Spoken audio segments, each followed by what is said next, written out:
भगवान की शरण होना ही सर्वश्रेष्ठ साधन है। जैसे माता पिता के सामने बच्चा निश्चिंत रहता है, ऐसे ही भगवान के शरण होने पर जीव निश्चिंत हो जाता है। शरणागति में खास बाधक है मैं और मेरापन। मैं और मेरापन जो त्याग देता है वो भगवान की शरण हो जाता है, और अभिमानी जो होता है वो कभी भी भगवान के शरण नहीं हो सकता। इसलिए अभिमान और मैं और मेरापन का त्याग करके जो जीव भगवान की शरण में हो जाता है वो निहाल हो जाता है।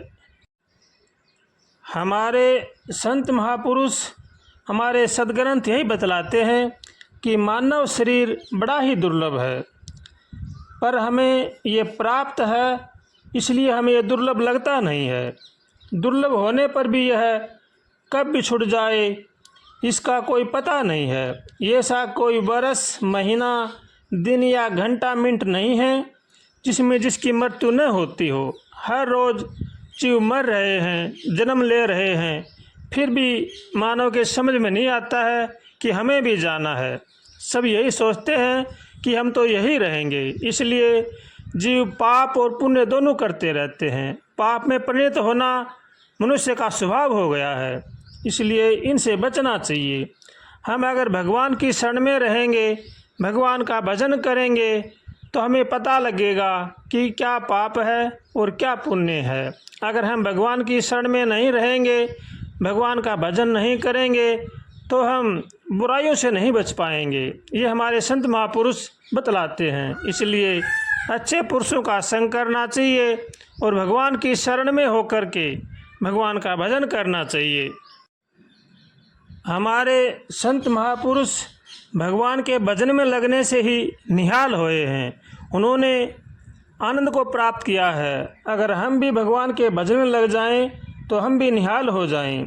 हमारे संत महापुरुष जहाँ भजन करते हैं वो जगह भी बड़ी पवित्र हो जाती है, वहाँ पर रहने से सुख और शांति मिलती है। ये भजन का ही प्रभाव है। इसलिए हर मानव को भगवान का भजन करना चाहिए।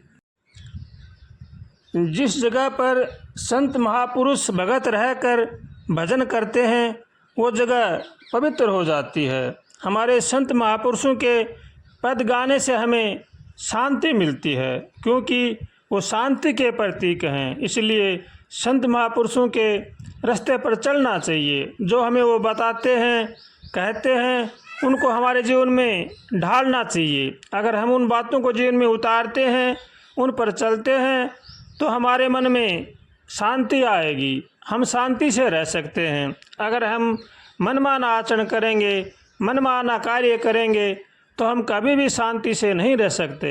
इसलिए संत महापुरुषों की, सद्ग्रंथों की बातों पर चलना चाहिए, उनको जीवन में उतारना चाहिए, और उन पर अगर हम चलेंगे तो हमारा कल्याण हो जाएगा। इसलिए हमारे संत महापुरुष यही कहते हैं कि मनुष्य को अपना आहार विहार, रहन सहन, खान पान ये ठीक रखना चाहिए।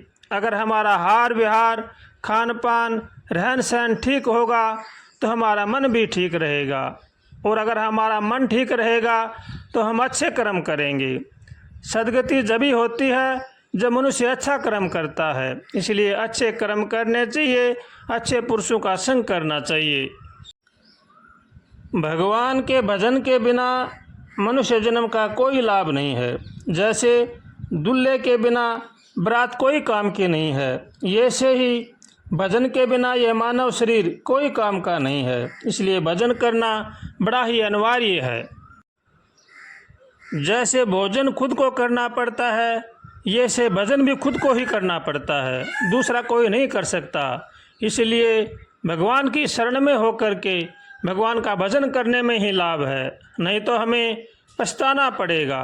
भगवान ने हमें बहुत ही सुंदर मौका दिया है, बहुत ही भगवान ने विशेष कृपा करके हमें मानव जन्म दिया है, इसको हमें व्यर्थ में नहीं गंवाना चाहिए। भगवान की शरण में रह करके भगवान का भजन करना चाहिए, और सबका भला सोचना चाहिए, सबका भला करना चाहिए। सर्वे भवन्तु सुखिनः, सर्वे सन्तु निरामया, सर्वे भद्राणि पश्यन्तु माँ कश्चित दुर्भाग भवेत्। अगर जो मनुष्य इस बात को अपने मन में बैठा लेता है उसका कल्याण निश्चित हो जाता है। इसलिए सबका भला सोचना चाहिए और सबका भला करना चाहिए और भगवान की शरण में रह करके भगवान का भजन करना चाहिए। भगवान से हरदम प्रार्थना करें, हे नाथ हमें सद्बुद्धि दो, हे नाथ हम आपकी शरण में हैं, हे नाथ आपके सिवा हमारे को कोई भी बचाने वाला नहीं है, हम संसार सागर में बहे जा रहे हैं, हे नाथ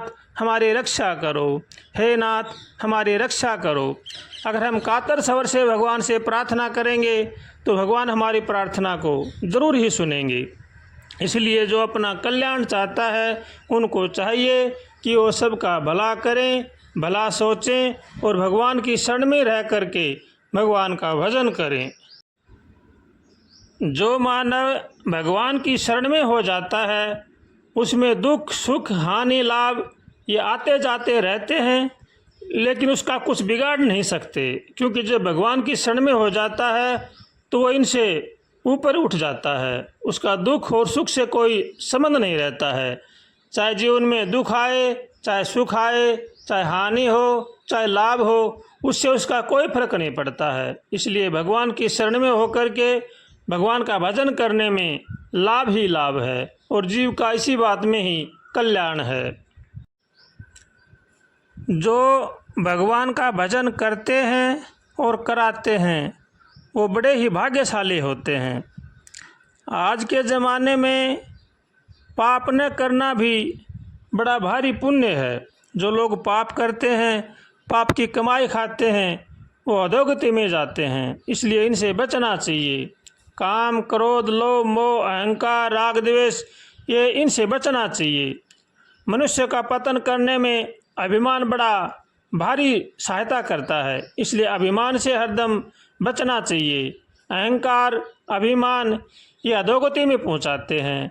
जो मानव भगवान की शरण में रह करके भगवान का भजन करता है, सबका भला सोचता है, सबका भला करता है, वो बड़ा ही भाग्यशाली है। इसलिए भगवान से हरदम प्रार्थना करें और सबका भला सोचें और सबका भला करें। यही जीव मात्र का कर्तव्य है। कहना तो बड़ा सरल है लेकिन करना बड़ा ही कठिन है। अगर जो मानव मन में धारणा करे और भगवान की शरण में रह करके सब काम करे तो करना कोई मुश्किल नहीं है। इसलिए जो अपना कल्याण चाहते हैं उनको चाहिए कि वो भगवान की शरण में रह करके भगवान का भजन करें।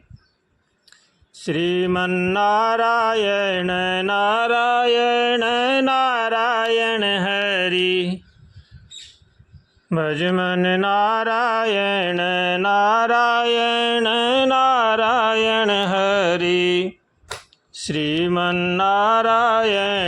नारायण नारायण हरि भज मन नारायण नारायण नारायण हरि। श्रीमन्नारायण नारायण नारायण हरि।